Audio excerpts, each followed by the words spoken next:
Now you printed off your pattern and you're raring to go. The first thing to do is to check your test square. Is it 2.5 in both directions? Then you know it's printed off okay, and it has. So I can get started with cutting my pattern pieces out. Some pieces fit onto a page like the Audrey pocket, but some pieces will not fit on a page. That's why I have an attachment line which then connects to the other piece. It's a very, very simple system.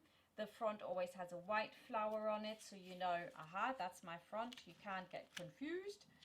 And then we have our back with a pink flower, and the same will apply.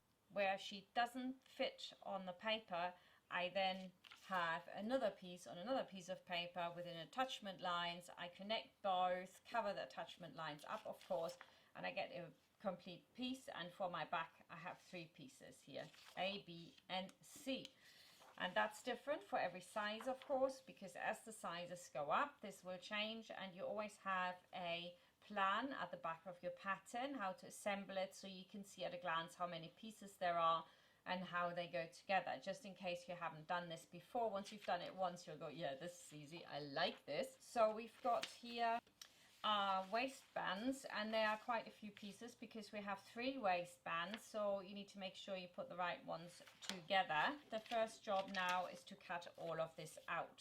To assemble my waistband pieces, this is how I do it. I put them in a row and I make sure that I have the right options together, because it's really easy to get them confused. So that's waistband B, option 1, option 1, option 2, option 2, and the front is easy because there's only one front. So all I have to do now is cover the attachment lines, sellotape it together, voila. Next one, do exactly the same. Why are there 2 different waistbands for the back? Because one is for the option with a zip and the other one is for the option with just elastic in the back. And I would really recommend that if your child's small, don't do a zip. I mean, there's no need to put in a zip if your child's, what, 1 or 2 years old. It'll just be uncomfortable and a mess. I added it, of course, because it has to be the same for all sizes in a pattern. But to be fair, I wouldn't do that. So I would just work for small children. I would just work with the elastic in the back. And then as they go up in size, especially sort of 5, 6 up to 12, they don't want to look like babies. So the zip version is then the better one. And I'm going to show you the zip version here because the elastic is very simple to do. And we don't really need to explain that very much. If you've made a skirt, you know how elastic goes in, right? So that's that. Now let's put together the back piece, and here you can see that we've got 3 pieces. So A and B goes together. This is what I hate about sellotape, that it just, like, can you see it? It'll just lift itself up. Isn't that awful? And I didn't take my weights over. It's always a good idea to actually put a weight on. Usually I do that with my coffee cup, but my coffee cup's in the kitchen, so I'm not going there. So we've done that, and now I'm just going to put on the lower half of my leg and do this as well. Sellotape it, job done. So it's very simple. It wastes very, very little paper, and I can now do my front in exactly the same way. It's even simpler because it's only got 2 pieces, at least for the size 1 to 2. If you have the size 12, it'll have significantly more, of course. Ugh, just moved again, and so I might do it like that. There we are. And these pieces are together anyway. Right, let's have a look at the front piece first. You've got a pocket lining, which will be sewn on here, turned around so it sits to the back, right, and it will just sit underneath this piece. And then you've got the pocket, which is just placed underneath that again. So all of you that say, I want no pockets in mine, I'm just going to make a you know, pants without it. You need to sellotape this together here so that you've got this nice shape. This piece is cut on the fold, so I'll only go to there. That's my seam allowance. Fold over, and then you've got a complete piece for the pocket, and that makes it really stable in the front. It also means that whatever fabric you used for your trousers, you need to use for the pocket, because if you're using a little bit of stretch, you want it to be stretchy also and not be tight. So you can't do that in a contrast fabric if the contrast fabric isn't the same composition of fibers. That means if it's non-stretchy, it all needs to be non-stretchy. If it's stretchy, it all needs to be stretchy. The pocket lining can be cut in anything, that's fine. So that's that, my pocket. Now we've got the slits down here, which people are a little bit frightened of, but they are very, very simple if you follow the rules. Now, if you don't want to do them, you say, I am sorry, I've just started sewing, I'll leave those out.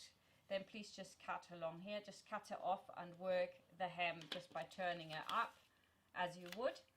And if you are making your vents, then we're going to just cut this corner off, and I'm going to demonstrate this here again. I know some of you are already fans if you made the Beatrice blouse.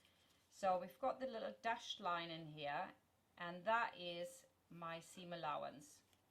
So if I fold this up here, and I fold this up to this from the side inwards, so they sit against each other, you can see that they will fit perfectly together in this area, right? So that will give you the vent. How do I do this? It's very, very simple. You fold over your fabric here, go up to that point, so they sit exactly on top of each other, not like that or something, like that. Here, edge to edge, and that's it. You sew it together, you turn it, and you've got a mitered corner. Very simple to do because I've worked out exactly the distance and the angle here, so you don't have to worry about any of that. You just put it together. That's the front. Let's have a quick look at the back. Same applies. If you are doing your vents, then you need to cut off this little corner. We have got a dart in here. The dart is only necessary, of course, if you are doing the trouser with a zip and you want the really nice fit. For the small children, I'd leave it out, but for older children, it's really nice to have a very fitted pants. They will love them because they will fit them like something from a, you know, nice little designer children's shop. So they will love those. And the way to mark these on your fabric is to simply cut your dart out, and then you can just mark this on the underside of your fabric, and that makes life a lot easier for you. And then we've got the two back waistbands. We just want to have a quick look at these. I'm just going to fold them in half where it says center back, and here it's not in half, of course, because we also have a zip, so it's slightly different. Now, I'm just going to show you how this fits on so that you get an idea of this and you're not frightened, because you really don't have to be.